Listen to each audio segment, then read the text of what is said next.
Fish Talk with Leo. That's right, it's me, Leo! Interviewing the experts and taking you behind the scenes of all the amazing work that's happening at Parks Canada. You might think it's hard keeping track of salmon, and you'd be right. Salmon are travelers. They live in both the oceans and the rivers. And it's especially important to keep track of this endangered population of the inner Bay of Fundy Atlantic salmon. But it seems researchers Becky and Kurt have found a great way of keeping track of this special salmon population.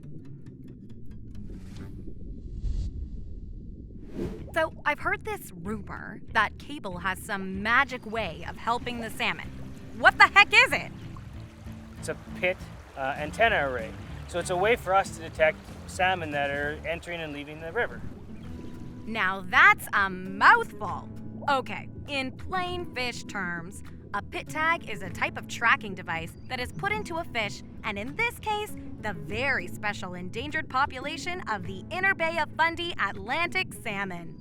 This is a pit tag. It doesn't have a battery, so it never runs out of energy, and every pit tag has a unique number.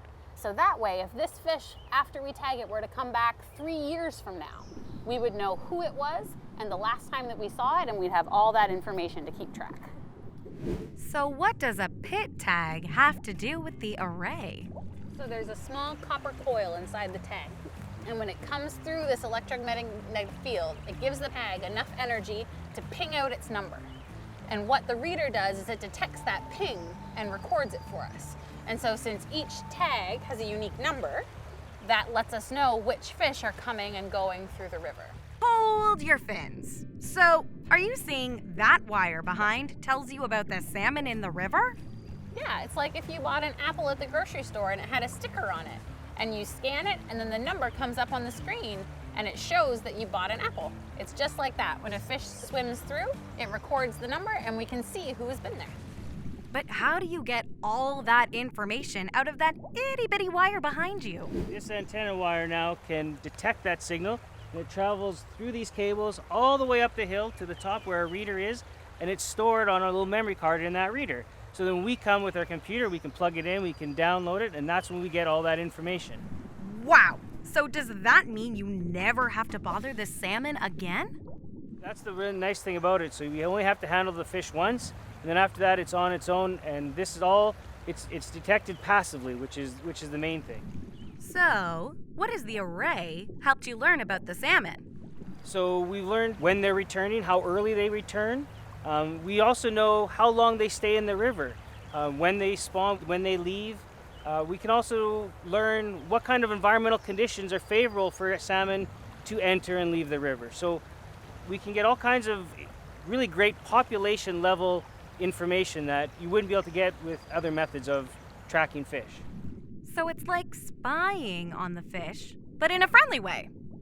And another thing we do in this river quite a lot, all of those tags, when we put them in the fish, we also took a little bit of a tissue sample. So usually we take just a little clip about the size of the tip of my fingernail off the fish's tail fin.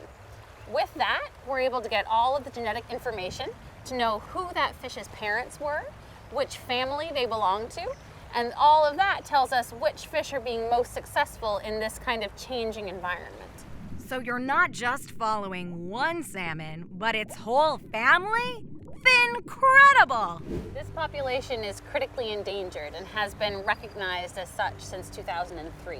So there's a lot of work by Parks Canada, our partners like UNB, and lots of other groups to try to help support this population, and one of the best ways we can do that is by understanding what their behavior is, so we know how to protect them and when to protect them. Whoa! Trying to help an endangered species sounds like a lot of work. Problems like this, things that are tricky to solve and have a lot of different pieces, takes a lot of people working together to figure them out. Experts like Kurt, visitors who tell us when they see salmon in the rivers. Without everybody's help, we wouldn't be able to do the work that we're doing and try to protect our aquatic friends here in Fundy National Park. Teamwork makes for dream work. If you're visiting the Bay of Fundy National Park, make sure you let Becky and her team know if you see one of these beauties in the river. Go Team Salmon!